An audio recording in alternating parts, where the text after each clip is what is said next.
वो कहते हैं कि मुसलमान इस देश में हिस्सेदार है, किराएदार नहीं। सही बात है, लेकिन उन्हें मुसलमानों के लिए कानून अलग चाहिए।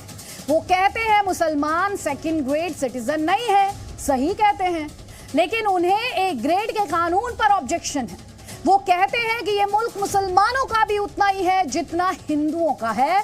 बिल्कुल सही बात है, लेकिन फिर वो डराते भी हैं कि एक समान कानून लागू हो जाएगा तो मानो मुसलमानों का वजूद ही मिट जाएगा।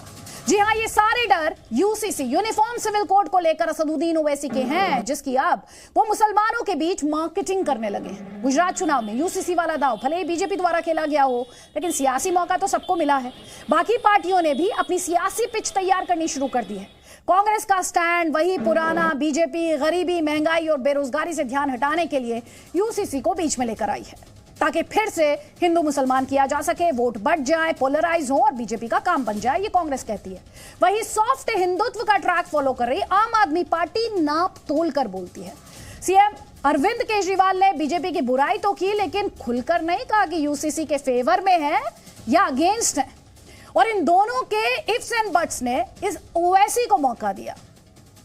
यूसीसी पर वो जमकर माइनॉरिटी कार्ड खेल रहे हैं, विक्टिम कार्ड भी खेल रहे हैं। मजे की बात, इन तीनों ने उत्तराखंड में ऐसा शोर नहीं मचाया था जैसा कि गुजरात में मचाना शुरू किया है। भूले नहीं क्या है गुजरात में? गुजरात में चुनाव है। कई खास मेहमान हमारे साथ हैं, ताल ठोकेंगे, लेकिन उससे पहले जल्दी से टीजर रिपोर्ट।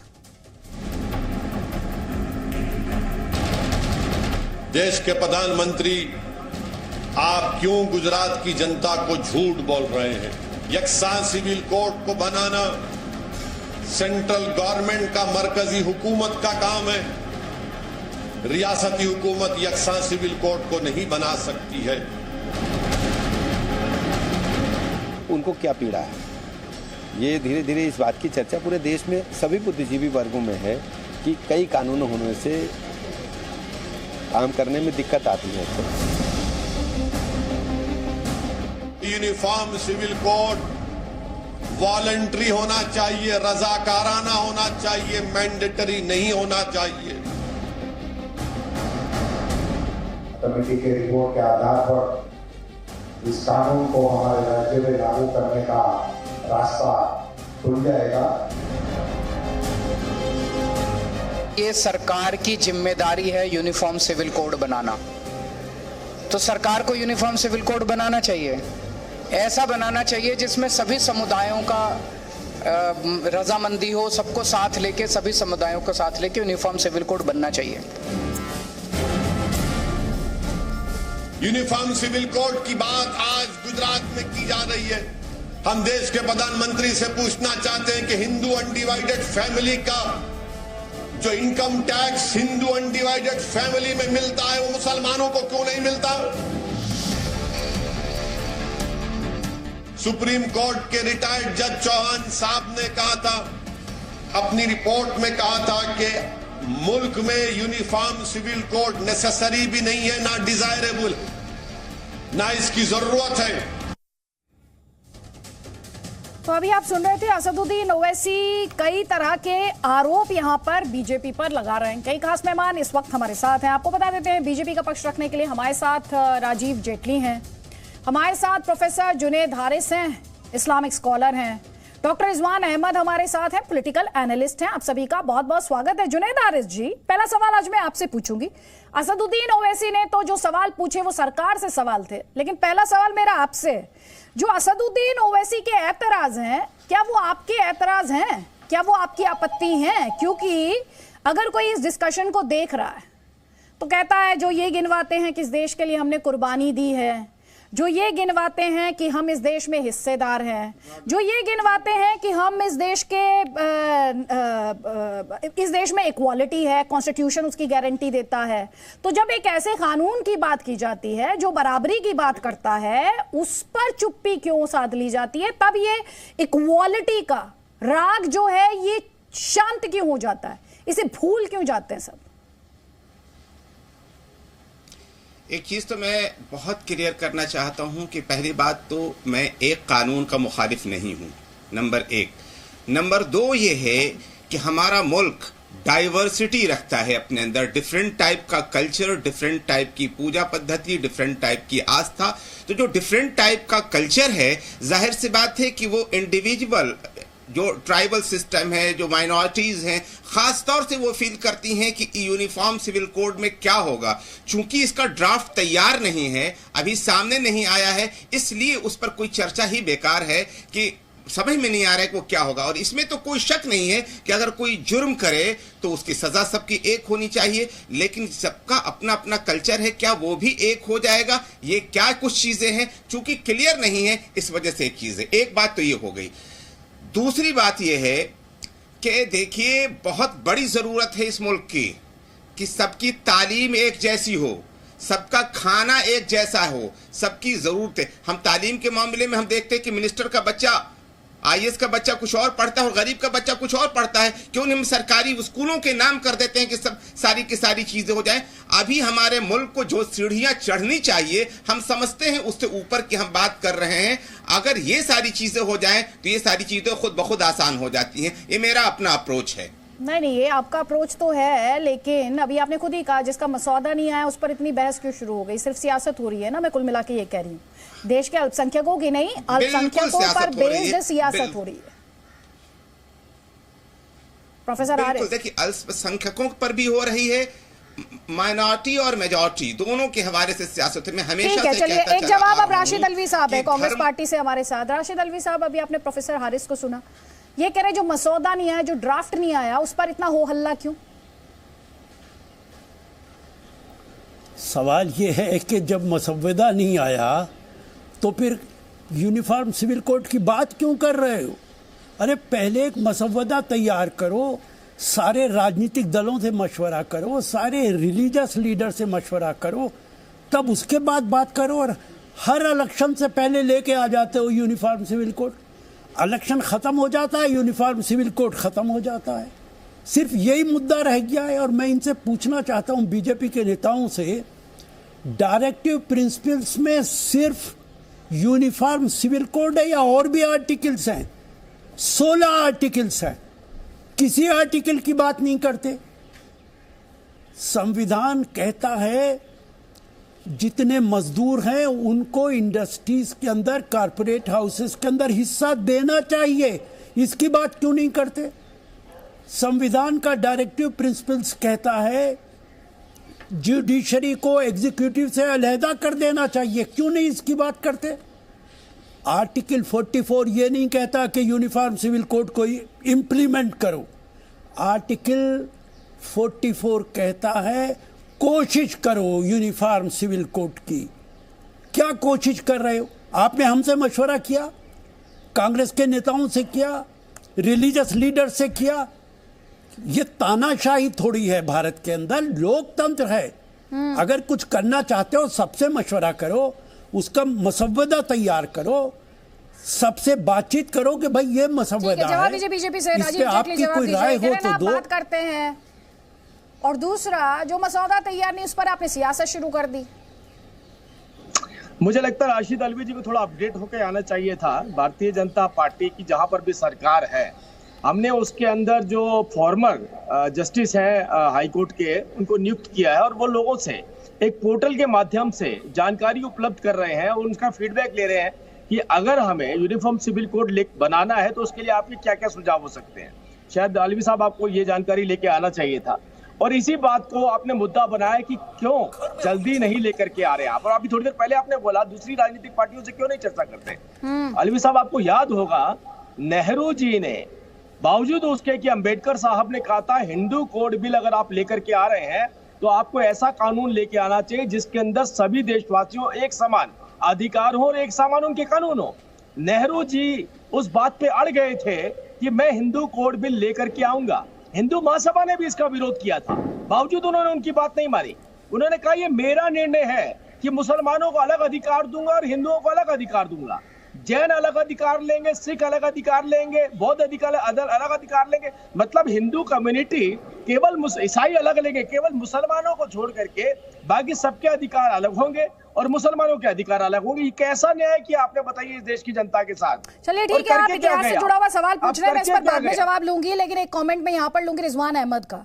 रिजवान अहमद, एक सवाल है जिस सवाल के साथ मैंने शुरुआत की थी। सवाल ये है, ये वो पॉलिटिक्स है जो कहती है, जो ये गिनाना भूलती नहीं कि भाई मुसलमानों ने कुर्बानी दी है। हालांकि ये सवाल उठना नहीं चाहिए, किसी को डाउट नहीं है, ना कोई सवाल पूछ रहा है, लेकिन फिर भी आती है और कहते हैं लोग, नेता आकर कहते हैं कुर्बानी दी हमने, हमें सेकंड रेट सिटीजन बनाया जा रहा है, हम तो इस देश में किराएदार नहीं है, हम इस देश के हिस्सेदार हैं। जब आपका इतना हक है और यूसीसी की बात की जाती है, तो यूसीसी से डर क्यों है?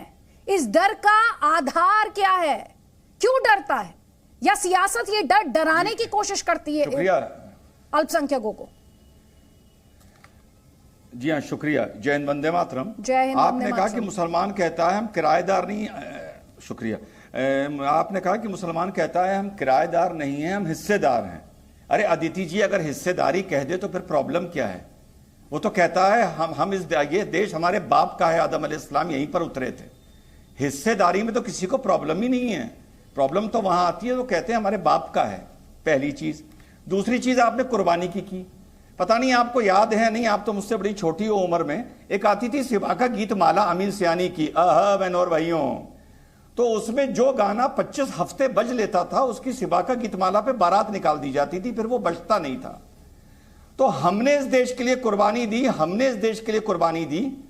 अब 70 साल ये गाना बज लिया है, मेरे हिसाब से सिवा का गीत माला पे अब इसकी बारात निकाल दो, अब इसको बजाना बंद करो, ये रिकॉर्ड बहुत बज लिया। रिकॉर्ड भी घिस गया और सुई भी घिस गई। दूसरी बात। तीसरी बात, हमारे हैरिस भाई ने कहा कि इंडिया में डाइवर्सिटी है, बिल्कुल है, लेकिन वो डाइवर्सिटी आपको पर्सनल लॉ को मिसयूज करने का अधिकार नहीं देती। अगर मुसलमानों ने शरीयत का बतौर शरीयत ही इस्तेमाल किया होता तो शायद यूसीसी के लिए कम से कम मुसलमान की तरफ कोई आंख उठा के नहीं देखता। आपने ट्रिपल तलाक को डिफेंड किया, आपने एक स्टेज पे पहले हलाला को डिफेंड किया, आपने शाबानों पे गरीब औरत को 800 रुपए ना दिए जाएं, उसके खिलाफ आप सड़कों पर उतरे। तो जनाब, जो प्रिविलेज मिलती है, तो प्रिविलेज का अगर आप दुरुपयोग करेंगे तो उस प्रिविलेज को छीनने के लिए भी एक गुट खड़ा होगा।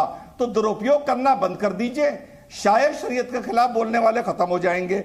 और आखिरी बात उन्होंने, आखिरी बात 10 सेकंड, उन्होंने कहा कि साहब अपना अपना कल्चर है। भैया, ये नेशनल टीवी है। अदिति जी, क्या यूसीसी ये कहेगा कि मुसलमान दुल्हन अब शरारा और गरारा नहीं पहनेगी, साड़ी पहनेगी? क्या यूसीसी ये कहेगा कि मुसलमान दुल्हन अब अपने मांग में सिंदूर भरेगी? भाई, ये कैसी कैसी पढ़े लिखे लोग बात करते हैं। यूसीसी का हमारे अलग अलग लोगों के कल्चर से क्या लेना देना भाई? क्यों देश को गुमराह कर रहे हो नेशनल टीवी पर बैठ के?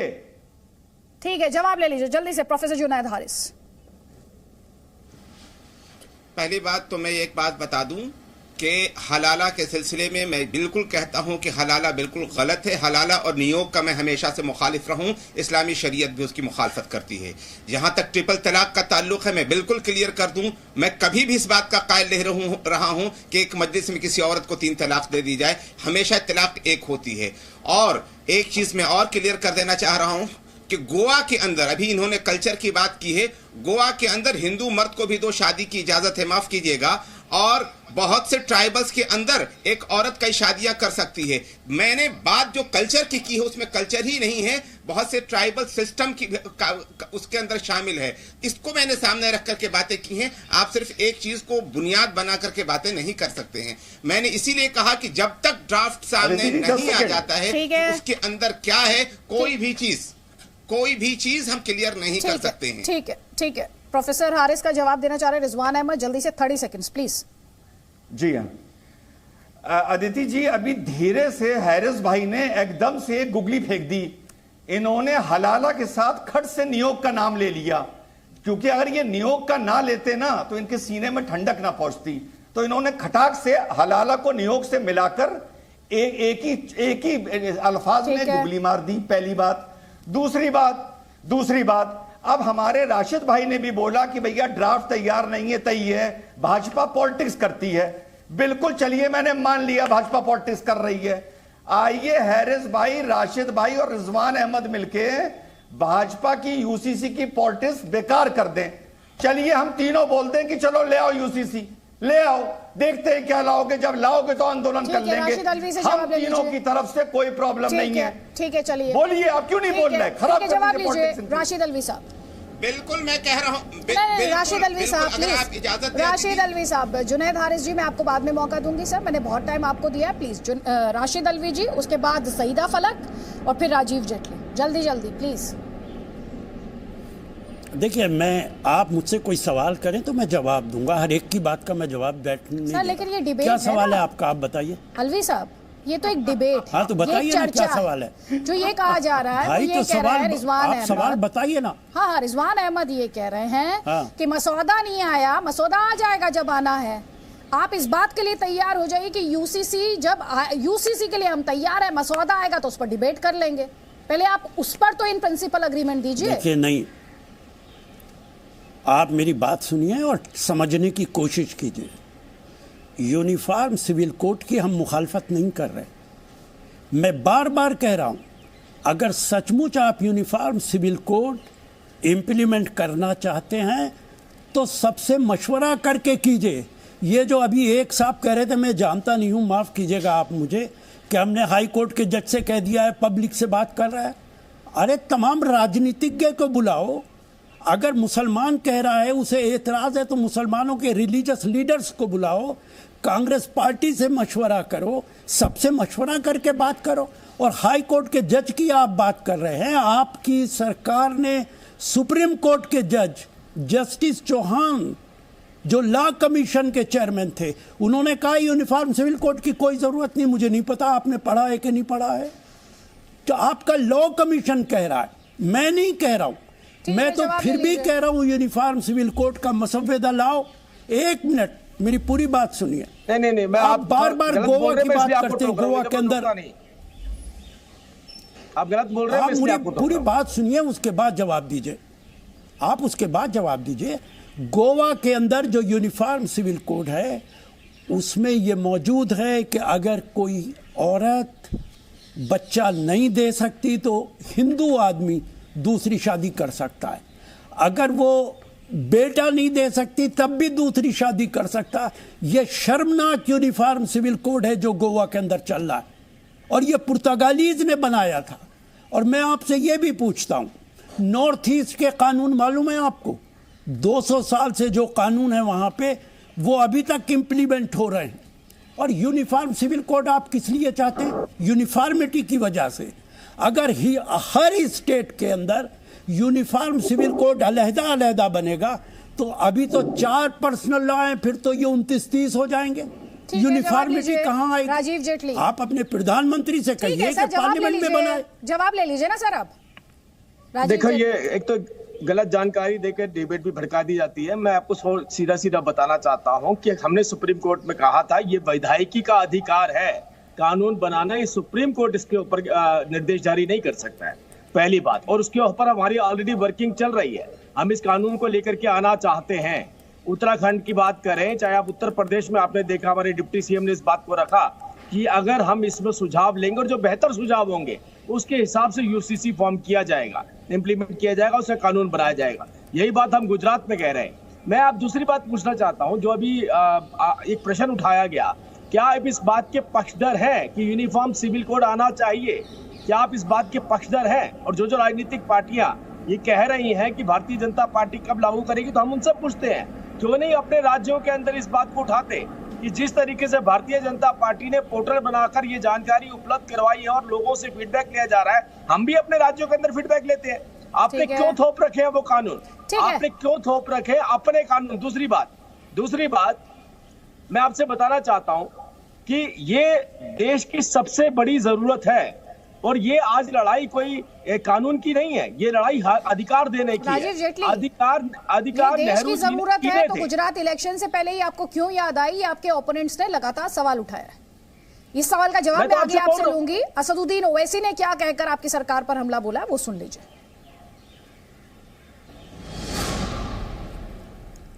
30 साल में वो रोक नहीं पाए, और आज जब मजलिस इत्तेहादुल मुस्लिमीन गुजरात के इंतखाबात में हिस्सा ले रही है, तो मुझ पर और मेरी जमात के अरकान पर बौखलाहट का शिकार होकर झूठे इल्जामात लगा दिए जाते हैं।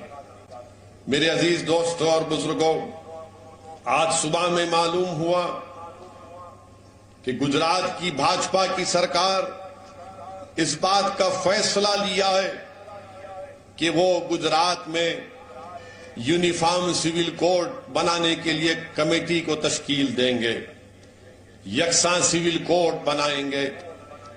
मैं देश के प्रधानमंत्री से यहां से मुखातिब होकर पूछना चाह रहा हूं, देश के प्रधानमंत्री, आप क्यों गुजरात की जनता को झूठ बोल रहे हैं?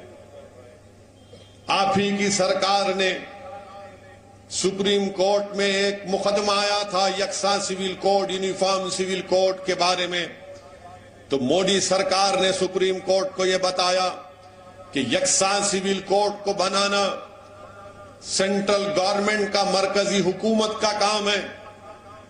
रियासती हुकूमत यकसा सिविल कोड को नहीं बना सकती है। ये सुप्रीम कोर्ट में मोदी की हुकूमत ने सुप्रीम कोर्ट को बताया, और आज यहां पर गुजरात में बीजेपी की सरकार, क्योंकि चुनाव विधानसभा के होने जा रहे हैं, ये ऐलान किया कि हम एक कमेटी बनाएंगे यकसा civil code, uniform civil code के नाम पर। तो यहाँ पर आप सुन रहे हैं असदुद्दीन ओवैसी लगातार हमलावर है। सईदा फलक भी हमारे साथ है। सईदा फलक, यहाँ पर पॉलिटिक्स अपनी जगह है, लेकिन एक अहम सवाल जो यहाँ पर खड़ा होता है वो सवाल ये है, जो बार बार इक्वालिटी की दुहाई देते हैं, जब यूनिफॉर्म सिविल कोड की बात होती है तो इक्वालिटी हवा क्यों हो जाती है? इक्वालिटी खो क्यों जाती है? इक्वालिटी का राग जो है, धुन जो है, वो थम क्यों जाती है?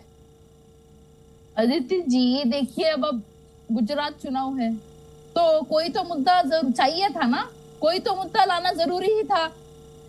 नफरत फैलाने वाला, देश को बांटने वाला, हिंदुत्व वाला, हेट पॉलिटिक्स जरूरी थे। अब बिना, वरना बीजेपी चुनाव कैसे लड़ेगी भाई? बिना कोई मुद्दा लाया गया बीजेपी चुनाव कैसे लड़ेगी? बिना नफरत की राजनीति करे बीजेपी की दुकान तो चलती नहीं। इम्पॉसिबल है उनका इलेक्शन लड़ना। काम की बुनियाद पर, डेवलपमेंट की बुनियाद पर ना तो बीजेपी इलेक्शन लड़ सकती है ना जीत सकती है। उनकी नाकामियों को छुपाने के लिए ऐसे मुद्दे लाए जाते हैं, जैसा कि उत्तर प्रदेश चुनाव से पहले हिजाब बैन लाया गया था। अब आप देखिए गुजरात में कोविड के टाइम लोगों को कितनी परेशानी हुई, ऑक्सीजन बेड्स ना मिलने की तरफ से कितने लोग मारे गए, वो बीजेपी की नाकामयाबी थी। इसीलिए ये मुद्दा लाया गया है, क्योंकि अब जीतना हो इलेक्शन तो नफरत की राजनीति तो शुरू करनी पड़ेगी ना बीजेपी को। यूसीसी का जिक्र का, यूनिफॉर्म सिविल कोड का कहाँ किया गया? हाँ, यूनिफॉर्म सिविल कोड की बात कर रही हूँ मैं। यूनिफॉर्म सिविल कोड, उनको ये ऐसे मुद्दे लाना जरूरी था गुजरात चुनाव जीतने के लिए। नहीं, आप ये कह रही गुजरात देखिए, गुजरात चुनाव अगर जीतना है तो आप कोई काम की बात करिए, कोई डेवलपमेंट की बात करिए, कोई तरक्की की बात करिए। यूनिफॉर्म सिविल कोड लाने से गुजरात में क्या फायदा होगा भाई लोगों को? आप ये बताइए। एक सेकंड राजीव जी, एक सेकंड रुक जाइए सर प्लीज। सईदा फलक, यूनिफॉर्म सिविल कोड का जिक्र अभी आपने कहा नफरत फैलती है उससे, उसका जिक्र कहाँ है? कहाँ पे किया गया है यूनिफॉर्म सिविल कोड का जिक्र? डिविसिव पॉलिटिक्स करेंगे, डिवाइड करेंगे लोगों को, तो जब ही जीतेंगे वो। अब देखिए अदिति जी, हर रिलीजन का जो है ना रूल्स अपने अपने अलग होते हैं। हमारे पास शरिया लॉ है। अरे मैं आपसे सवाल क्या पूछी, मुझे पता है ये डिबेट पुरानी डिबेट है। मैं आपसे ये सवाल कर रही हूँ, अभी आपने कहा यूसीसी से नफरत फैलती है, कैसे फैलती है? एक्सप्लेन कीजिए मुझे जरा। मैं वही तो बोल रही हूँ ना भाई, हर रिलीजन के अपने अलग रूल्स होते हैं।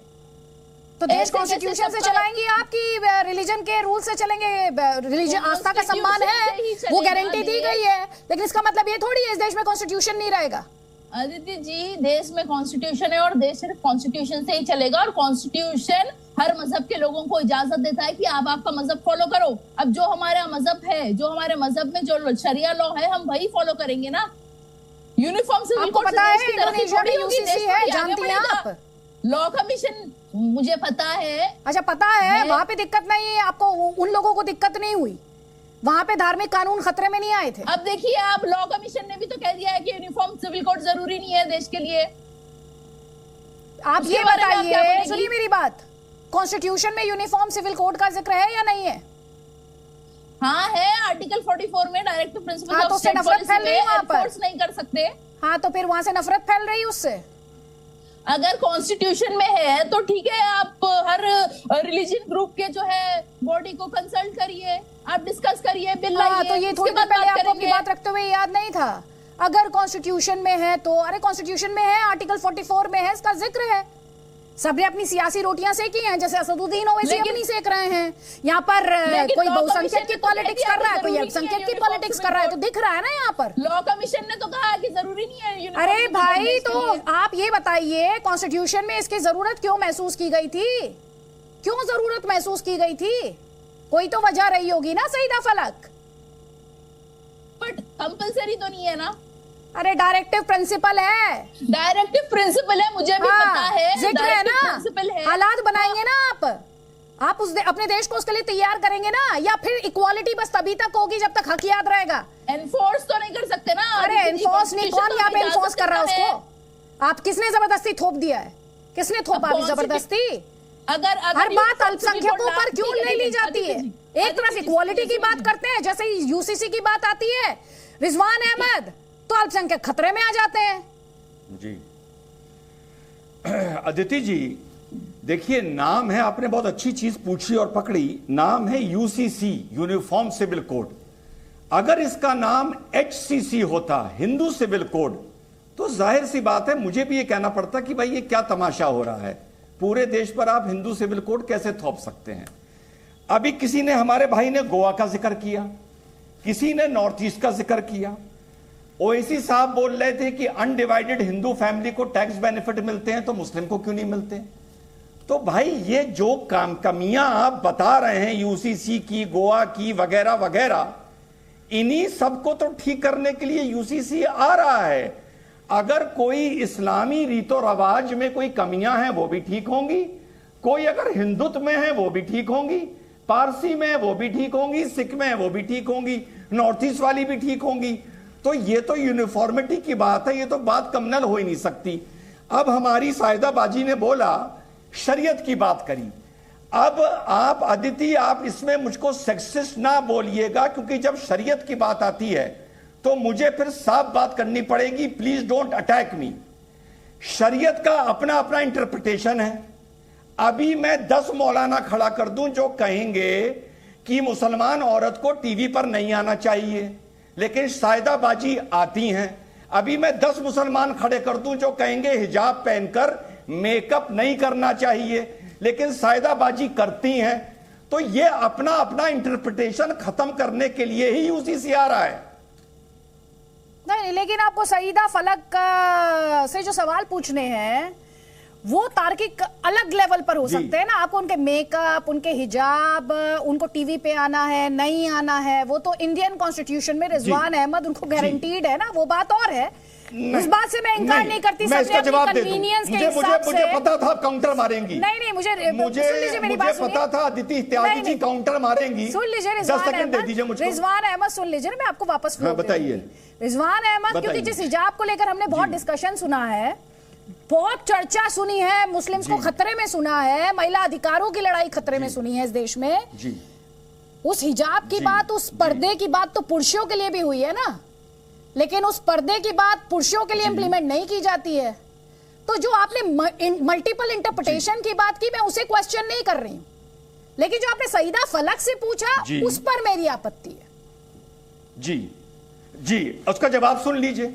ये बात मैं बिल्कुल ना पूछता अगर सईदा फलक अपनी पहली बाइट में 5 बार शरीयत शरीयत शरीयत शरीयत ना बोलती, तो मैं ना पूछता ना। लेकिन जब शरीयत शरीयत शरीयत तुमने 5 बार बोल दिया है, तो शरीयत से जुड़ी बात का जवाब तुमको देना पड़ेगा। खत्म हो गई बात, चाहे वो पब्लिक हो, चाहे वो पर्सनल हो, सिंपल एज दैट। जवाब ले लीजिए सईदा फलक। रिजवान अहमद की अहमियत जब तक है, जब तक कि वो मुसलमानों के खिलाफ बोले। आप भी निजी टिप्पणी पर चली गई, बोलना छोड़ देगी। नहीं, आप भी निजी अटैक पर चली गई रहेगी ना। अरे किसकी अहमियत कब तक है, आप छोड़ दीजिए ना। आप क्यों तय कर रही हैं किसी की अहमियत?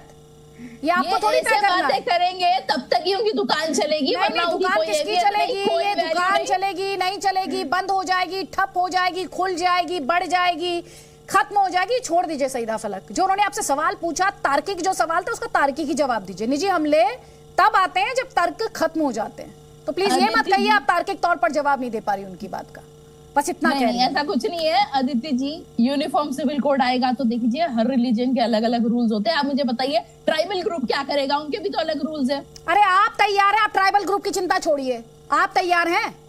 आप अपनी बात कीजिए। छोड़ू भाई मैं, चाहे मुस्लिम हो, हिंदू हो, ट्राइबल ग्रुप हो, सब इंडियंस है, सबकी फिक्र करनी चाहिए। आपको भी करनी चाहिए मुस्लिम्स की फिक्र। आप सुनिए, आपके सर्टिफिकेट की जरूरत नहीं है मुझे, मैं भारतीयों की चिंता करती हूँ।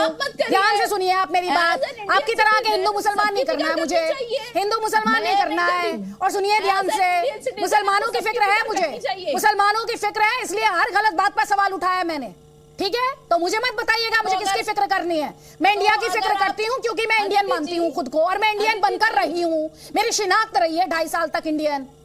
आपके सर्टिफिकेट की मुझे अपनी शिनाख्त के लिए जरूरत नहीं है, तो अपना सर्टिफिकेट अपने पास रखिएगा और मुझसे तार्किक तौर पर बात कीजिएगा। मुझसे तार्किक तौर पर बात कीजिएगा। अगर आप बोलते हो कि आपको मुसलमानों की फिक्र है, देश के मुसलमानों की, तो आप देश के मुसलमानों से पूछ लीजिए कि उन्हें यूनिफॉर्म सिविल कोड चाहिए या नहीं चाहिए, ठीक है? आप क्या कर रही हैं इस डिबेट में? आप क्या कर रही हैं इस डिबेट में? मुझे फिक्र नहीं है तो आप क्या कर रही हैं इस डिबेट में? जुनैद हारिस क्या कर रहे हैं इस डिबेट में? रिजवान अहमद क्या कर रहे हैं इस डिबेट में? राशिद अलवी क्या कर रहे थे इस डिबेट में? क्या कर रहे थे? इन्हें मुसलमान नहीं मानती आप? नहीं मानती आप मुसलमान? पहले जो बोलती है सोचा तो कीजिए 2 बार। पहले जो बोलती है सोचा कीजिए ना, पहले सोचा कीजिए। कुछ भी मत बोलिए, कुछ भी मत बोलिए, कुछ भी मत बोलिए। तार्किक तौर पर मुझसे बात कीजिएगा, तार्किक तौर पर मुझसे बात कीजिएगा। जल्दी से कमेंट ले लीजिए राजीव जेटली का। चाहते हैं कि वो शरिया लॉ फॉलो करे तो उन्हें करने दीजिए, कॉन्स्टिट्यूशन हमें इजाजत देता है। सुनिए, और मेरी छोटी बहन आप सुनिए, आपने हिजाब पहना है, इससे कान मत बंद करिए, अच्छी बातें सुनिए। हिजाब का मतलब कान बंद करना नहीं होता। और आपने सोचो इस खिलाफत में, इस विरोध में क्या क्या रही हूँ, जो मुझे सही लगेगा मैं बोलूंगी। हाँ बिल्कुल बोलिए, लेकिन आप किसकी किस बात की जरा राजीव जेटली, 1 सेकंड रुक जाइए जरा। आई एम सॉरी, बहुत देर बाद आपको मैंने मंच दिया, फिर से इंटरप्ट कर रही हूँ। सईदा फलक, फ्रीडम ऑफ स्पीच जरूर इस्तेमाल कीजिए उसका, लेकिन कॉन्स्टिट्यूशन में कोई भी राइट, ये पढ़ लीजिएगा जाकर, कोई भी राइट एब्सोल्यूट नहीं है। अदिति त्यागी इस मंच पर आकर कुछ भी नहीं बोल सकती है, तो ये समझ लीजिए। तो मैंने ऐसा क्या गलत बोला? नहीं, मैं आपको बस ये कह रही हूँ, मैं आपको बस ये कह रही हूँ, हर राइट रीजनेबल रिस्ट्रिक्शन के साथ आता है, समझ होनी चाहिए, ये समझ होनी चाहिए। कोई बात नहीं, चलिए जवाब सुनिए बीजेपी का जवाब सुनिए। चाहिए बीजेपी से जवाब? चाहिए आपको जवाब? सुनिए राजीव जेटली। मैंने कब ना नहीं, मैं कहा कि नहीं सुनना है। मैं सईदा फलक, मैं छोटी सी बात बोलूंगा आपसे, बहुत छोटी सी बात बोलूंगा इस टाइम, क्योंकि आप हिजाब पहन के बैठी हैं तो शायद मुस्लिम महिलाएं और बच्चियां सोच रही होंगी मेरे अधिकारों की बात करेंगी। अगर आप उसी अधिकारों की बात करेंगे जिन अधिकारों के कारण आपके अधिकारों का दमन होता है, तो आप कम से कम इस चैनल पे बैठ के उन महिलाओं के अधिकार छीन रही हैं। मतलब आपने बोला मैं हलाला की पक्षधर हूँ, आप हलाला का फेवर कर रही हैं, ट्रिपल तलाक का फेवर। सुनिए, आप मेरी बात सुनिए, 1 मिनट सुनिए, मैंने आपको बहुत सुना। आप इन सब बातों का फेवर कर रही हैं जिन बातों की खिलाफत मुस्लिम महिलाओं ने सड़कों पर उतर के करी थी। तो आप ये सोचिए, आप रिप्रेजेंटेशन किसका कर रही हैं? आप इस टाइम इस्लाम का रिप्रेजेंटेशन नहीं कर रही हैं, आप उनका पक्षधर नहीं ले रही हैं। आप ओवैसी साहब की बात जो आप रखना चाह रही है ना, वो ओवैसी साहब को तो फायदा दे सकती है, लेकिन वो आपको फायदा नहीं दे सकती। तो कम से कम उनके अधिकार मत छीनिए। और हम जब बात करें इक्वालिटी की, कि देश के अंदर सबको समान अधिकार होने चाहिए, अरे भाई पाकिस्तान कर सकता है, बांग्लादेश कर सकता है, टर्की कर सकता है, इंडोनेशिया कर सकता है, ये सभी इस्लामिक देश कर सकते हैं, तो भारत आपको अधिकार क्यों नहीं दे सकता? आपके अधिकार चुन के किसने रखे? क्या ये अधिकार संविधान बनने से पहले, आप बनने के बाद आपको दिए जा सकते थे या नहीं दिए जा सकते थे? आपको ये ढूंढना है कि मेरा गुनहगार कौन है। आपका गुनहगार जो है, मैंने इस डिबेट में सबसे पहले उनका नाम लिया कि जब बाबा साहब अम्बेडकर कह रहे थे कि इन बच्चियों को अधिकार देना चाहिए, इन महिलाओं को अधिकार देने चाहिए, उस वक्त पे नेहरू जी को देने चाहिए थे। क्या फर्क था आपके अंदर? सईदा फलक, उसके बाद जुनैद हारिस। जल्दी देखिए, एज एन इंडियन मुस्लिम मैं अपनी बात रख रही हूँ, और मुझे पूरा यकीन है कि कोई भी ये नहीं सोचेगा मुस्लिम महिलाएं कि मैं उनके खिलाफ जा रही हूँ, उनके फेवर की बात नहीं कर रही हूँ। हमारा शरिया लॉ है, हमारे मजहब में जो है हम वो बराबर फॉलो करेंगे, और हमारा मजहब मुसलमान औरतों को बहुत सारे राइट्स प्रिविलेजेस देता है। आप उसमें कोई दो राय नहीं है, क्या आप हलाला की पक्षधर है? हमारे क्या हलाला की बात करेंगी? छोटी सी बात पूछ रहा हूँ मैं आपसे, तो कम से कम ये आवाज तो सुननी चाहिए ना मुस्लिम महिलाओं को और बच्चियों को कि हमारा रिप्रेजेंटेशन करने वाली हलाला की पकड़ है। राजीव जेटली उनकी बात पूरी हो जाने दीजिए तलाक के साथ खड़ी है, ये तो बता राजीव दीजिए। जेटली उनकी बात पूरी हो जाने दीजिए प्लीज, जवाब सुन लीजिए। हमारे मजहब में जो भी है वो हमारे लिए बहुत अच्छा है, हम वही फॉलो करेंगे, उसमें चेंजेस नहीं लाएंगे। इस्लाम ने मुस्लिम औरतों को बहुत सारे राइट्स और प्रिविलेजेस दिए हैं, हम उसमें बहुत खुश है। हमारा शरिया लॉ जो है हम वो फॉलो करेंगे, उसमें आप दखल मत दीजिए। हमारा संविधान, हमारा कॉन्स्टिट्यूशन हमें इजाजत देता है कि हम हमारा शरिया लॉ फॉलो करेंगे। जो इक्वालिटी आता है, एक सेकंड, राइट टू इक्वालिटी कहाँ खड़ा होता है? राइट टू इक्वालिटी कहाँ खड़ा होता है रिजवान अहमद? भाई माइनॉरिटीज के राइट से कोई इनकार नहीं कर रहा, लेकिन राइट टू इक्वालिटी का क्या होता है? वो कहाँ खड़ा है कॉन्स्टिट्यूशन में? सईदा फलक को ये भी तो बताइए। देखिए जुनैद हारिस, मैं उसके बाद आपको दूंगी सर फ्लो। एक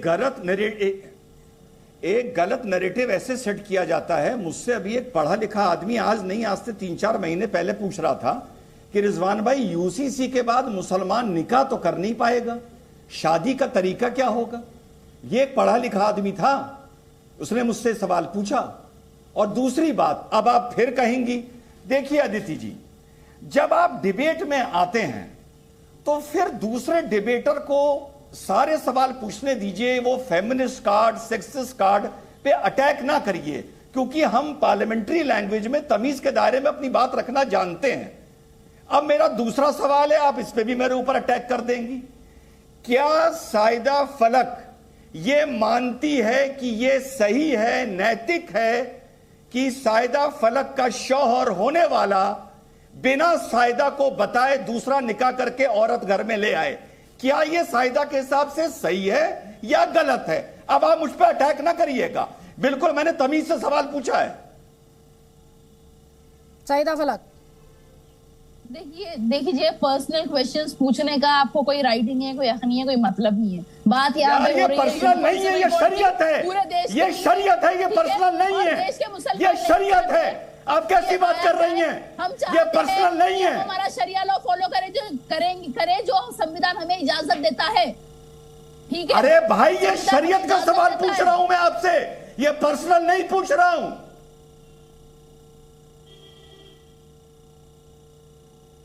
मैं बोल तो रही हूँ रिजवान अहमद, हिंदुस्तान के मुसलमान चाहते हैं कि हम हमारा शरिया लॉ फॉलो करें। तो आप चाहती हो, ये ठीक है आपके हिसाब से कि कल को आपका शौहर दूसरी शादी करके घर एक दुल्हन ले आए, ये आपके हिसाब से ठीक है? बताइए। मैं बोल रही हूँ जो हमारे शरिया में है हम वो वही फॉलो करेंगे, वो सही है जो हमारे शरिया में। चलिए भैया, मुबारक हो, मुबारक हो, मुबारक हो, बहुत बहुत मुबारकबाद, आपके शौहर को बहुत बहुत मुबारक हो। एक सेकेंड, निजी टीका टिप्पणी नहीं प्लीज। कलीमुल हफीज हमारे साथ है, IIM के प्रवक्ता हैं, उनका रुख करेंगे, लेकिन उससे पहले जल्दी से कमेंट लेंगे प्रोफेसर जुनैद हारिस। बहुत देर से आप अपनी बात रखना चाह रहे थे, आपका कमेंट। बहुत माफी के साथ, जी बहुत माफी के साथ मैं कह रहा हूं कि बहुत पर्सनल सी बात तो हो रही है, शायद ये बहुत अप्रोच सही नहीं है, लेकिन एक चीज मैं कहना चाहता हूं। क्यों शादी हो रही है पर्सनल? ये शरीयत की बात हो रही है, पर्सनल क्या होता है? ये शरीयत की बात हो रही है, शरीयत की बात हो रही है, पर्सनल नहीं हो रही है ये। ठीक है, ये कह रहे हैं प्रोफेसर जुनैद हारिस, ये कह रहे हैं कि मैं शरीयत के कॉन्टेक्स्ट में इसकी बात कर रहा हूँ, ये इनका कहना। अब जवाब दीजिए। शरीया के हवाले से अगर देखा जाए तो शरीया खुद संविधान को फॉलो करने के लिए कहती है, और इस हवाले से मैं एक चीज को कहना चाह रहा हूं कि यूनिफॉर्म सिविल कोड को हमें ये देखना है कि वो कितना संविधान के अकॉर्डिंग है और कितना मानवता के अकॉर्डिंग है। बस इसी मानवता और राष्ट्रीयता पर हमें इस चीज को परखना है, नथिंग, इसके अलावा कोई सवाल नहीं है। इसीलिए मैंने शुरू ही में कहा था कि जब तक ड्राफ्ट आ जाता तब तक प्रोफेसर जुनैद हारिस, यहाँ पर जो डिबेट बनती जा रही है वो ये बनती जा रही है कॉन्स्टिट्यूशन वर्सेस शरीयत। जब वो क्लैश है ही नहीं तो इस क्लैश को बना कौन रहा है?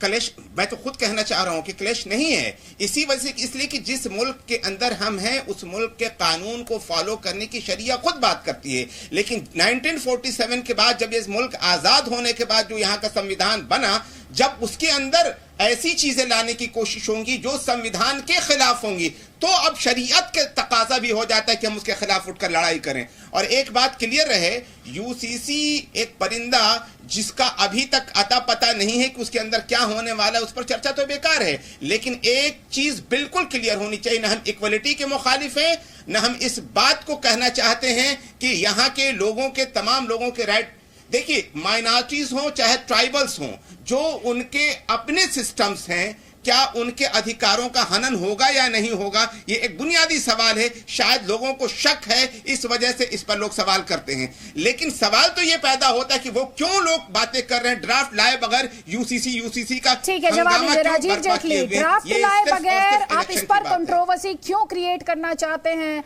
आपको वोट चाहिए, ये आपके ओपोनेंट्स कह रहे हैं। रिजवान अहमद, उसके बाद मैं फ्लोर दूंगी, उसके बाद दूंगी फ्लोर आपको, प्लीज। आदित्य, आपने एक अच्छा मंच दिया, एक अच्छा मंच दिया यहाँ पे, जो लोगों की कंफ्यूजन है वो दूर करनी जरूरी है।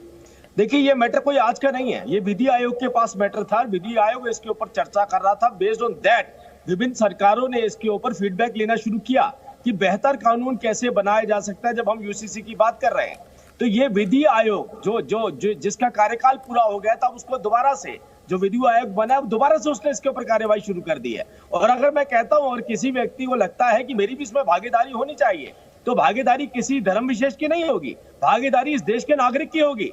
इस देश का नागरिक क्या चाहता है, वो अपनी बात उस पोर्टल के माध्यम से वहां रख सकता है, वो अपनी बात वहां तक पहुंचा सकता है। लेकिन आप ये सोचें कि मैं ठेकेदार हूं किसी धर्म को और मेरे ठेके के हिसाब से आगे चर्चा होनी चाहिए, तो ये इस देश का संविधान नहीं कहता है किसी को भी। हम समान नागरिक संहिता की बात कर रहे हैं, अधिकारों की बात कर रहे हैं। हम किसी को ठेका नहीं दे रहे उस अधिकारों का। और मैं आज भी बोलता हूं, ये चर्चा किस बात की, हम इक्वालिटी की बात कर रहे हैं, अरे हम बराबरी की बात कर रहे हैं। कोई छोटा नहीं है इस देश में, कोई बड़ा नहीं है। तो कोई अपने आप को धर्म के आधार पर बड़ा माने और दूसरों को सोचे कि वो छोटा है, तो ये देश का अधिकार, ये देश का कानून ये अधिकार पर नहीं देता। अगर हम ये बात भी करते हैं कानूनी रूप से भी, तो कानून के अंदर भी सुप्रीम कोर्ट ने एक बार नहीं लगभग 8 बार इस बात को बोला है कि क्यों नहीं हम इसके ऊपर चर्चा करते, क्यों शाहबानों को लड़ाई लड़नी पड़ी, क्यों विभिन्न महिलाओं को मुस्लिम अधिकारों के चलते आपने ठोकरें खानी पड़ी। और हमें आज हम ये नहीं कह रहे हैं कि मुसलमान का अधिकार छीनो या हिंदू को दो, या हिंदू के छीनो और मुसलमान को दो। अरे हम तो कह रहे हैं आपके अधिकार आपको मिलने चाहिए। मैं कहता हूँ सईदा फलक जो है हमारी बहन, वो किस बात की लड़ाई मुझे समझ नहीं आया। लेकिन अगर वो ठीक है सर, असदुद्दीन ओवैसी क्या कह रहे हैं, किस लड़ाई की बात कर रहे हैं, सुनिए जरा। हम पूछना चाहते हैं बीजेपी से, क्या यह बात सच नहीं है कि बाबा साहिब अंबेडकर ने यूनिफॉर्म सिविल कोड के बारे में कि यूनिफॉर्म सिविल कोड वॉलंटरी होना चाहिए, रजाकाराना होना चाहिए, मैंडेटरी नहीं होना चाहिए। और बाबा साहिब अंबेडकर ने कहा था कि अगर कोई किसी मजहब को नहीं मानता, उसके रिलीजियस बिलीफ नहीं है, तो वो ऐसे कानून को माने।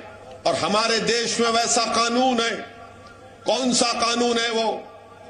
जुवेनाइल जस्टिस एक्ट है, स्पेशल मैरिज एक्ट है, इंडियन सक्सेशन एक्ट है।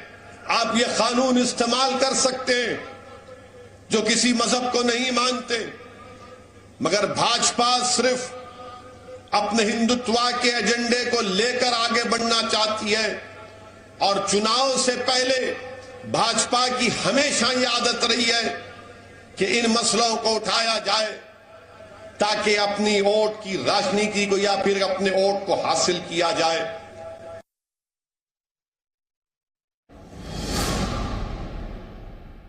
2018 का लॉ कमीशन, सुप्रीम कोर्ट के रिटायर्ड जज चौहान साहब ने कहा था, अपनी रिपोर्ट में कहा था कि मुल्क में यूनिफॉर्म सिविल कोड नेसेसरी भी नहीं है, ना डिजायरेबल है, ना इसकी जरूरत है।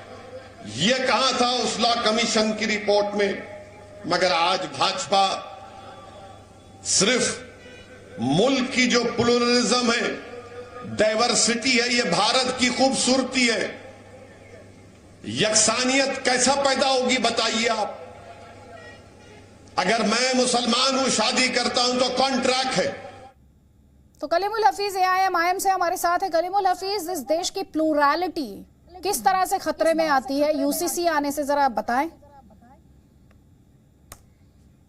देखिए, वैसे तो असदुद्दीन ओवैसी साहब ने बिल्कुल साफ तौर पे बता दिया, लेकिन मैं आपको बताऊं कि जब हिंदू कोड बिल पे बहस हो रही थी और बाबा साहब क्योंकि उस वक्त के लॉ मिनिस्टर थे, और अफसोस की बात यह है कि उसके बाद फिर उनको उसी बेसिस पे इस्तीफा भी देना पड़ा था, क्योंकि वो हिंदुओं में एक समानता की बात कर रहे थे, हिंदुओं में कुरीतियों को दूर करने के लिए बात कर रहे थे। लेकिन उस वक्त के जो 28 उस कॉन्स्टिट्यूएंट असेंबली के मेंबर थे, उसमें से 23 ने उसका विरोध किया था और 5 ने उसको सपोर्ट किया था, और फिर आखिर में वो हिंदू कोड बिल वापस करना पड़ा। बाद में फिर वो 3 हिस्सों में वो लाया गया, और आखिर जो उसका हिस्सा था 2005 में जो हमारी हिंदू बहनों को प्रॉपर्टी में राइट दिलाया गया। तो सवाल ये है कि ये जो लोग सुप्रीम कोर्ट में जाके ये कहते हैं कि ये केंद्र का अधिकार है, लेकिन चुनावी फायदे के लिए अपनी राज्य सरकारों को एक चुनावी टूल की तरह इशारा कर देते हैं कि आप कमेटी बनाइए और वहां के राज्य की जनता को बेवकूफ बनाने की कोशिश कीजिए। तो इस वक्त जो भारतीय जनता पार्टी का कदम है, ये सिर्फ और सिर्फ अपनी चुनावी रोटियां सेकना, गुजरात की आवाम में ध्रुवीकरण पैदा करना और एक भ्रम पैदा करना है। सवाल यह है कि जो भी हमारी भारतीय जनता पार्टी के प्रवक्ता कह रहे थे कि इसका एक विधि आयोग है, जाहिर बात है विधि आयोग भारत सरकार का एक लेजिटिमेट एक आयोग है, वो ही इसकी सलाह देता है। जब उसकी रिकमेंडेशन आ गई और वो भी पब्लिक की डिटेल डिस्कशन और कंसेंट के बाद कि ये ना तो डिजायरेबल है और ना ये नेसेसरी है, तो अब आखिर गुजरात राज्य की कैबिनेट को एक कौन सा ख्वाब आ गया इलेक्शन डिक्लेयर होने से 3 दिन पहले कि वो अब इसकी कमेटी बनाएंगे। जवाब ले लीजिए। ये क्लियर कट गुजरात की जनता को चुनाव से पहले गुमराह करने का प्रयास। आप गुजरात की जनता को गुमराह कर रहे हैं राजीव जेटली, आपका जवाब। नहीं, मुझे आज हैरानी हो रही है कि जितने भी हमारे यहाँ मुस्लिम स्कॉलर बैठे हैं, ये जानबूझकर ना समझ बन रहे हैं, बेवकूफ बन के दिखा रहे हैं या है ऐसे। ये मैं अभी ओवैसी साहब को सुन रहा था, ओवैसी साहब तो नहीं, ये मुस्लिम स्कॉलर नहीं है, ये आईएम के नेता हैं। नहीं, ये अलग अलग रूप में आते हैं, मैं इसलिए बोल रहा था आपको। मैं कह रहा हूँ आज तो ओवैसी साहब को भी मैं सुन के हैरान हो रहा हूँ। अभी इन्होंने थोड़ी देर पहले ही बोल दिया कि नेहरू जी ने हिंदू कोड बिल का जो है उसका वर्गीकरण किया अलग अलग, और उन्होंने कहा कि जो हिंदू है वो इसी में उलझे रह जाए, और दूसरी तरफ दूसरे एक समुदाय को बिल्कुल पूरी तरह से बाहर निकाल नहीं दिया। उनको एक दंड दिया मुस्लिम महिलाओं को, उन्हें कहा कि तुम्हें मुस्लिम महिलाएं होने का अभी खामियाजा जिंदगी भर भुगतना पड़ेगा इस आजाद देश के अंदर। कि यहाँ पर ओवैसी साहब भी आएंगे, ओवैसी साहब होंगे जो फिर से पुरुषों की बात करेंगे, इस्लाम की बात करेंगे, और वो पुरुष और जो हमारे आदमी है उनको आगे लेके जाएंगे और तुम्हारे को बुरके में पीछे लेकर के जाएंगे। और यही बात अभी थोड़ी देर पहले आप देखिए, यही बात जुनैद साहब भी बोल रहे थे। तो अब ये कह रहे हैं कि विधि आयोग ने रिकमेंडेशन दी। मेरे भाई, आपको ये जानकारी होनी चाहिए कि विधि आयोग का जब गठन हुआ दोबारा से, तो उसके अंदर फिर से चर्चा हुई, और मैं अभी तीसरी बार इस बात को बोल रहा हूं, एक नहीं विभिन्न सरकारों ने माध्यम बनाया, मंच दिया लोगों को अपनी बात रखने का। और क्यों लड़ाई लड़ रहे हैं हम? अरे आपकी बहन की लड़ाई मैं क्यों लड़ूं? आपकी माता जी की लड़ाई जवाब लीजिए, आप जवाब ले लीजिए। मैं क्यों लड़ूं? आप क्यों नहीं लड़ सकते? ठीक है, जवाब लीजिए। पहले कलीमुल हफीज से जवाब ले लीजिए पहले। देखिए जेटली साहब, आपकी घड़ियाली आंसू कहूं या घड़ियाली हंसी कहूं, आपको मुस्लिम बहनों की और मुसलमानों की इतनी चिंता है, तो आपने अपने लोकसभा में भी एक भी एमपी मुसलमान नहीं है, न राज्यसभा में एक भी एमपी मुसलमान है, एक ले दे के आपने नॉमिनेट किया है। और जंबो जो आपकी मिनिस्ट्री है 70 लोगों की, उसमें एक भी मुसलमान नहीं है, और जो 2 थे भी। अरे आप पहले उतने सक्षम तो हो जाए। जिस दिन इस देश के अंदर इक्वालिटी की बात करेंगे ना, उस दिन आप अपने आप लोकसभा के अंदर खड़े हुए नजर आएंगे। जेटली साहब, सुनने की क्षमता रखिए, बर्दाश्त करिए। अभी तो मैं तो आपको एक सुझाव दे रहा हूँ आपके थोड़ा बदलाव कर लो अपने अंदर। उन दोनों आपके घर में भी लोग टीवी देख रहे होंगे, आपकी बेगम देख रही पूरी हो जाने दीजिए भाई, प्लीज इंटरप्ट मत कीजिए इस तरह से नहीं। जब वो बोल रहे थे उनकी बात सुनिए आप। उन्होंने आपकी बात सुनी, अब उनका जवाब लीजिए। ऐसे ही होता है वाद विवाद, सुनना पड़ता है जवाब देने से पहले। प्लीज मैं सुनिए अदिति, मेरी छोटी सी देखिए, आपने आपके यहाँ 2 मुस्लिम मंत्री थे, उन्हें भी आपने हटा दिया। निजी टीका टिप्पणी की जरूरत क्या है? मैं समझ नहीं पा रही हूँ आप सबको। आप छोड़ दीजिए ना उनकी फैमिली को, आप जो उनके तार्किक तौर पर बात रखने की कोशिश कर रहे हैं उस पर जवाब लीजिए। मेरी बात पूरी होने दीजिए। मैं कह रहा हूँ, इनकी बेगम कह रही होगी भारतीय जनता पार्टी जब मेरी लड़ाई लड़ सकती है तो मेरे शोहर क्यों नहीं लड़ सकते? मेरे शोहर को अब इस हिसाब से बात करनी चाहिए। अरे भाई जेटली साहब, हमें बोलने दीजिए ना, अब हमारा नंबर है।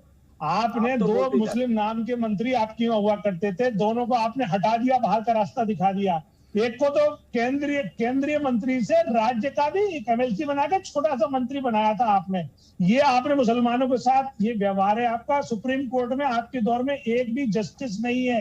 आपकी जितनी राज्य सरकार है उनमें किसी राज्य सरकार में एक भी चुना हुआ एमएलए मंत्री नहीं है, वो भी एक उठा के आपने नॉमिनेट किया है। तो सवाल ये है कि मुसलमानों के साथ आप इतना की बात करें, इससे भी बड़ा सुनिए, हमने तो इस देश के सबसे बड़े व्यक्ति, सबसे बड़ा प्रथम नागरिक मुसलमान, जबकि मैं उनको मुसलमान की नजर से नहीं देखता था। हमारे देश के सबसे बड़े देशभक्त अबुल कलाम आजाद साहब, मैं उनको उस नजर से देखता था। जेटली साहब, आप ये बड़ी कमी है जब उन्हें मुसलमान की नजर से नहीं देखता हूँ, ना भारतीय जनता पार्टी उन्हें मुसलमान की नजर से देखती है। आप टीवी तक पे नहीं बोलने देंगे? आपने संजय कैसे निकाल लिया? टीवी से भी हटाएंगे क्या? अरे भाई, आप टीवी से हम थोड़ी हटाएंगे, आप अपने घरों से उनको हटा रहे हैं, जिनकी लड़ाई हम लड़ रहे हैं। आपके 59 मंत्रालय में 26 मंत्रालय ऐसे हैं जिसमें एक भी क्लास 1 एक प्लस मुस्लिम ऑफिसर नहीं है। यानी मुसलमानों से आप इतनी नफरत करते हैं और टीवी पे आके झूठ परोसते हैं। क्या बातें करते हो, क्या बातें करते हो? तलाक और इसके अरे दड़ पे सिविल बनता जा रहा है कि इस देश में जो मुसलमान है वो सुरक्षित नहीं है, अल्पसंख्यक जो है उनके अधिकारों को अटैक किया जा रहा है, अल्पसंख्यक खतरे में है। ये नैरेटिव सियासी नैरेटिव है और क्यों बनाया जा रहा है?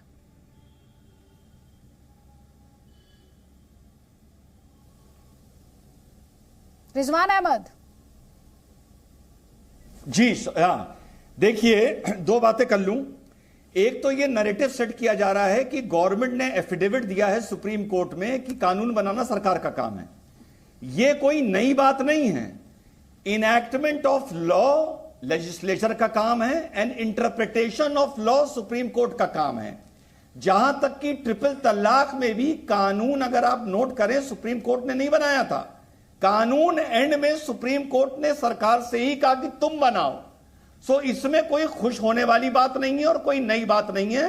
डिवीजन ऑफ पावर ऐसे ही होता है। पहली चीज, मैं उस मूल सवाल पर आता हूं अदिति, भूल जाइए यूसीसी को, कूड़े के डब्बे में डाल देते हैं यूसीसी को। मुसलमान से सिर्फ एक सवाल पूछता हूं और पर्सनल ना हो तो अपने ऊपर रख के पूछ लेता हूं। भाई, मैं नहीं चाहता था कि मेरा अब्बा दूसरी या तीसरी शादी करके किसी महिला को मेरे घर लाए। मैं नहीं चाहता था कि मेरा जीजा दूसरी या तीसरी शादी करके मेरी बहन के घर में किसी को लेके आए। मैं ये भी नहीं चाहता कि मेरा भाई दूसरी या तीसरी शादी करके मेरे भाभी के घर में किसी को लाए। इस सवाल का जवाब मुसलमान क्यों नहीं देता? अरे भूल जाओ यूसीसी। मैं कहता हूं, मुझसे जब आपके सवाल पूछेंगी, मैं ये नहीं कहूंगा पर्सनल है, नथिंग, कोई नहीं। मैं सीधे कहूंगा मैं नहीं चाहता, और कोई भी सुविधा, कोई भी पर्सनल लॉ अगर इसकी इजाजत देती है तो उसको खत्म कर देना चाहिए। बात खत्म। इतनी सीधी बात के मुसलमान क्यों नहीं कर पाते? यूसीसी जो है, यूनिफॉर्म सिविल कोड जो है, वो देश के कॉन्स्टिट्यूशन का हिस्सा है और उस पर बात होगी और उस पर बात हो रही है और वो उसे सिरे से खारिज नहीं किया जा सकता, चाहे नैरेटिव कुछ भी सेट किया जा रहा हो। जुनैद हारिस आपको जवाब देना चाह रहे हैं, रिजवान अहमद, उनका जवाब ले लीजिए।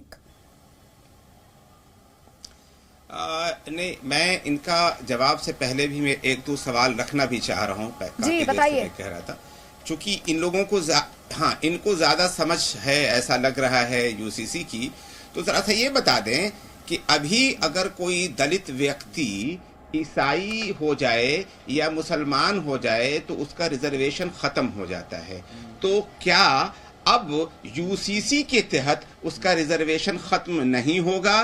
दूसरा सवाल मेरा ये है, अभी मुस्लिम बहनों की बात कर रहे थे, अभी इस्लामिक लॉ, अभी शरीआ ये मुस्लिम औरत को अधिकार देती है, माँ बाप के जायदाद की हिस्सेदार बनाती है, शौहर के जायदाद के हिस्सेदार बनाती है। शौहर मर जाए चाहे 10 मरते चले जाएं, सभी के जायदाद का हिस्सेदार होती चली जाती है। तो ये अधिकार बाकी रहेंगे या खत्म हो जाएंगे, ये सब जो छोटी छोटी चीजें हैं ये क्लियर करने की बात। अब रह गई बात रिजवान, सुनने अरे रिजवान साहब ने जो बात कही थी मैं उस पर नहीं मैं उसका जवाब दे रहा हूं।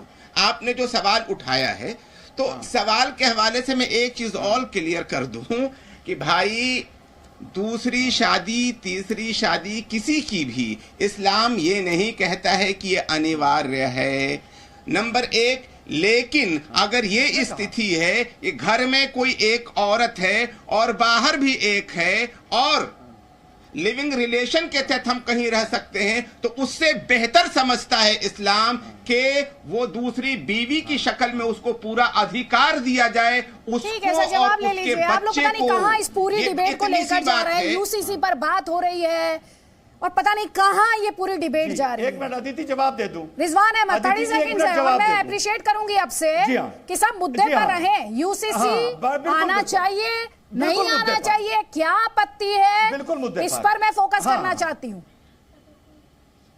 अभी उन्होंने सवाल पूछा कि अगर दलित क्रिश्चियन हो जाए तो रिजर्वेशन रहेगा या नहीं रहेगा। हे प्रभु, या अल्लाह, हे परमेश्वर, ये चीज यूसीसी के अधीन आती ही नहीं है मान्यवर। क्यों नेशनल टीवी पे बैठकर अपनी फजीयत करवा रहे हैं? आपको समझ आता है। दूसरी बात मैंने तो दूसरी बात, हाँ तभी तो समझा रहा हूं। दूसरी बात जो मैंने पहले बोली थी, अगर गोवा में कुछ गलत हो रहा है, नॉर्थ ईस्ट में कुछ गलत हो रहा है, पारसी में कुछ गलत हो रहा है, कहीं भी कुछ गलत हो रहा है, वो यूसीसी से ठीक होगा ना। तो क्यों परेशान हो, क्यों आपके सीने पे सांप लौट रहे हैं भाई? सवाल ये पैदा होता है। अब एक कमेंट ले लीजिए सईदा फलक का। और क्या कलीमुल हफीज हमारे साथ है? जी जल्दी से सईदा फलक 30 सेकंड्स आप, उसके बाद कलीमुल हफीज। जल्दी। रिजवान अहमद जो है वो बहुत पर्सनल क्वेश्चंस कर रहे थे तो मैं उनका जवाब दे दूं। मैंने पहले भी कहा कि इस्लाम में जो है ना औरतों को बहुत सारे राइट्स और प्रिविलेजेस दिए गए हैं।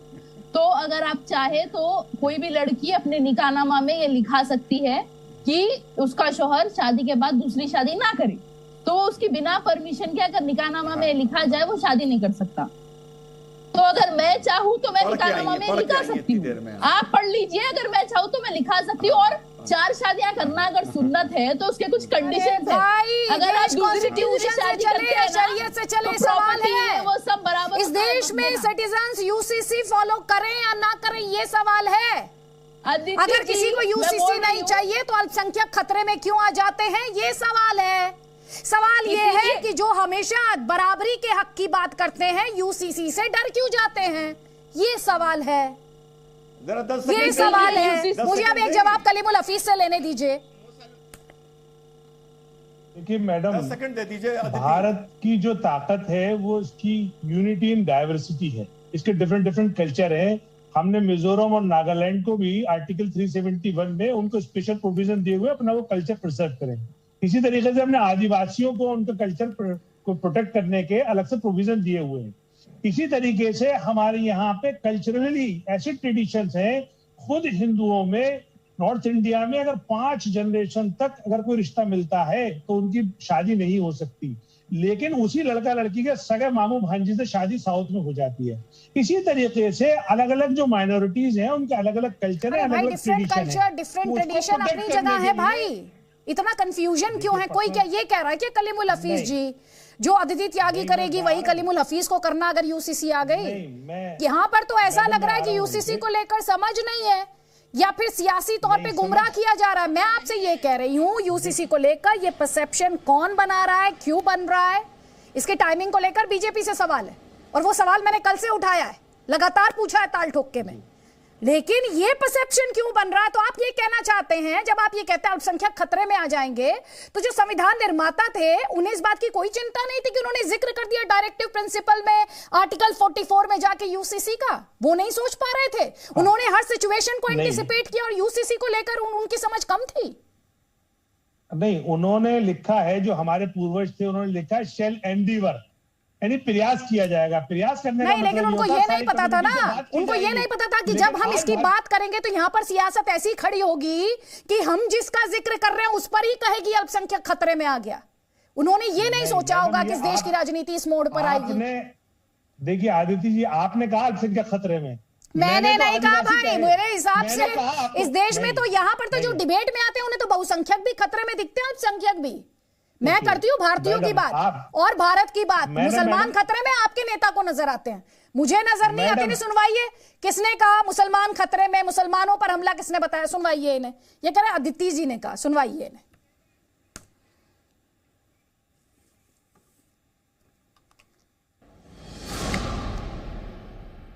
30 साल में वो रोक नहीं पाए और आज जब मजलिस इत्तेहादुल मुस्लिमीन गुजरात के इंतखाबात में हिस्सा ले रही है तो मुझ पर और मेरी जमात के अरकान पर बौखलाहट का शिकार होकर झूठे इल्जामात लगा दिए जाते हैं। मेरे अजीज दोस्तों और बुजुर्गों, आज सुबह में मालूम हुआ कि गुजरात की भाजपा की सरकार इस बात का फैसला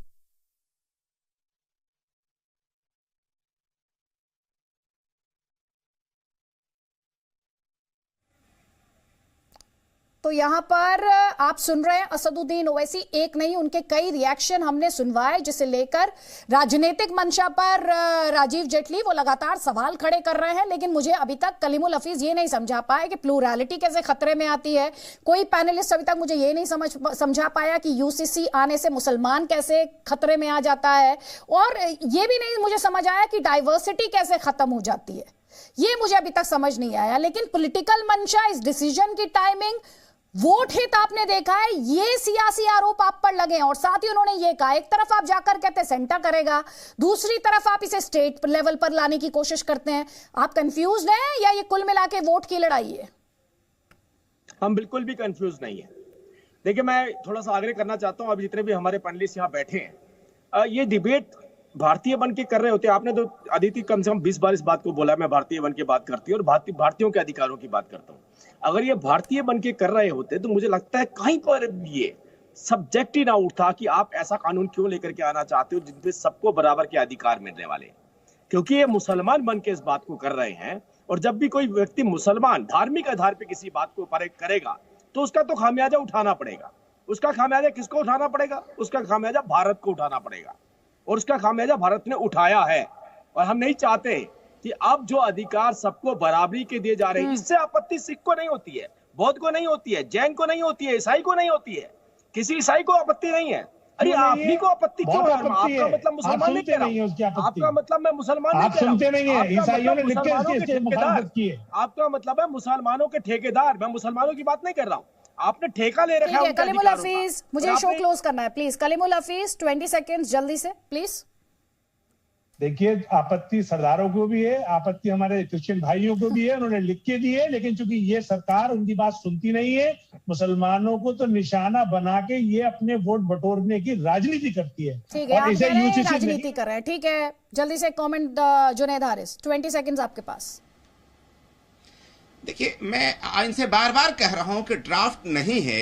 अब जाहिर सी बात है, आपत्ति मुसलमान को बिल्कुल नहीं है, लेकिन बड़ी माइनॉरिटी होने के नाते ऐसा लगता है कि सबसे ज्यादा इसको एतराज है। मुसलमान को बिल्कुल नहीं है। आप ड्राफ्ट लाइए, आप समझा दीजिए। ये कलीमुल हफीज, मुझे उम्मीद है आपने सुन लिया होगा। सईदा फलक नहीं, और सईदा फलक ने भी सुन लिया होगा, उनको तो आपत्ति है ना। जुनैद हारिस साहब, आप कह रहे नहीं है, उनको है। सईदा फलक, देखिए, आपको मैं बता दूं, देखिए, यूनिफॉर्म सिविल कोड आएगा तो सभी का नुकसान होगा, क्योंकि हर रिलीजन के अलग रूल्स होते हैं, अलग लॉज होते हैं। जिसका जो मजहब है उनको फॉलो करने दीजिए। संविधान नियमों से नुकसान होगा। ठीक है, रिजवान अहमद 20 सेकंड्स प्लीज। अदिति, अभी जल्दी लोगों ने पढ़ के मुझे बताया कि निकाह नामा में ये फैसिलिटी है कि लिख दो कि आपका शौहर दूसरी शादी नहीं कर सकता। अरे भाई, निकाह नामा में लिखने की जरूरत क्या थी? कुरान में तो कहीं था ही नहीं कि एक ही मौके पर 3 बार तलाक देके 9 सेकंड में अपनी बीवी को घर भगा दो।